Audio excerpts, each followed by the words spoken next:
For the final worked example of the mechanics module, we're going to use everything we've learned so far.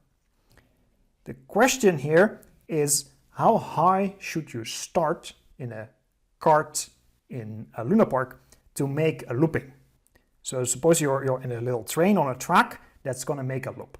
How high should the train start such that it actually completes the loop? We're going to ask for the minimum height and also see if it's possible to do a higher height or whether that would not work at all. So naively, you might think that, well, if we want to make the loop, also first, as usual, let's sketch the situation. So we're going to be on a track, and that track is going to make a looping, which of course should be a circle. I'm not very good at drawing circles. And then it should continue. And so our kart is going to be some block that is going to be here at the start. It's going to slide down, pick up speed, going to go with some speed here, going to go up through the loop, upside down, down again, and then out of the loop. Well, you might say, well, if you start at equal height as the loop, as the height of the loop, then of course you should reach the top of the loop, which is true. But unless you're attached to the rail, at that point you would fall down. So clearly you need to start somewhere higher. So to properly define our system, let's assume that the loop is a circle which has some radius, capital R, and we're going to start here the kart at time 0 at some height h, and we want to know how high should h be so that we fully complete the loop.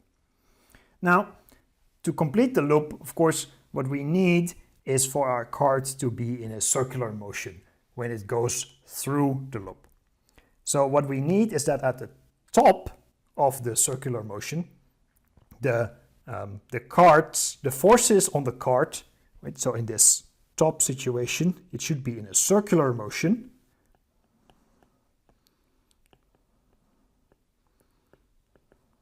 Right? The net force on this kart should equal the centripetal force. Now, what are the forces acting on the kart? Well, as always, there is gravity. And there might be a normal force from the track. Now, this is what we don't want, usually, because if you have a normal force from the track, then there's going to be friction between the kart and the track track is going to wear down. So in an ideal situation, we're going to have only gravity as our net force at the top of the loop.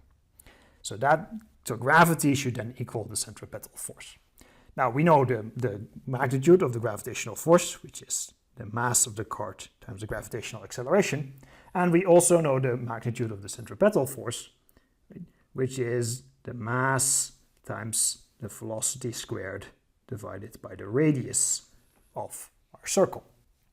So what we find by equating these things is that, as usually is the case, the mass of the kart is irrelevant, and we find that v squared over r is equal to the gravitational acceleration, or that the velocity at the top should equal g times the square root of g times r. Now, for the velocity at the top to be this magnitude, what should be the height that we start off at? Now, if we start from rest, the energy that we have at the start, of course, is only potential energy due to gravity. So here what we can say, well, if we look at this position, we have only potential energy, which is m times g times h, right? And we compare it with, again, this position, where we now have two forms of energy. Right? So this is u1, u2 plus k, which is, well, we're now at a height of 2 times the radius, plus we have a kinetic energy given by half of the mass times the velocity at the top squared. Now, again, the mass is going to drop out, and we can substitute the velocity at the top that we've just calculated.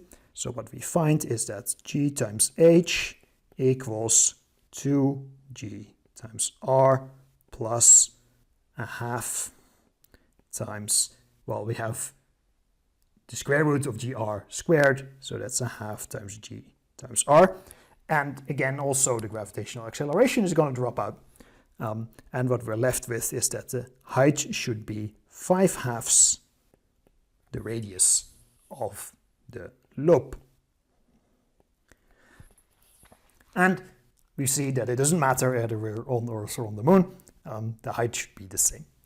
So, as per usual, we check if our answer makes sense in two ways. One way is, do the units work out? Well, on the left-hand side we have a height, which we measure in meters. On the right-hand side we have a radius of the loop, which we also measure in meters. So yes, the units work out. And if we would increase the radius, we would of course expect the height also, the necessary height also to increase. What would happen if we start at a lower height? Well, then our velocity would not be high enough and we would fall off the track. If we would start at a higher height, then our velocity at the top would be higher than the minimum necessary velocity, so our centripetal force would be larger, which means that the net force is larger than this required quantity. Of course, the gravitational force is not going to go up, so the only way that can happen is if the track is pushing on the cart. And so indeed then we would get a normal force from the track on the cart, which means that we would also have a friction force and we would get wear and tear, and eventually something would break and you would still not be happy. So next time you go and take a ride in a cart that's going to make a loop, do take your measuring stick, measure the radius of the loop, and compare it to the height that you're let go of. Now hopefully you've seen that indeed we have used everything in this example. Right? We started with making an observation about circular motion and the centripetal force.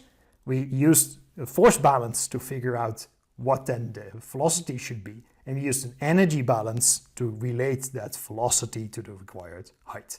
So all the pieces of mechanics can nicely come together in this example and in many other examples, ranging from the motion of the planets to subatomic physics and way beyond that.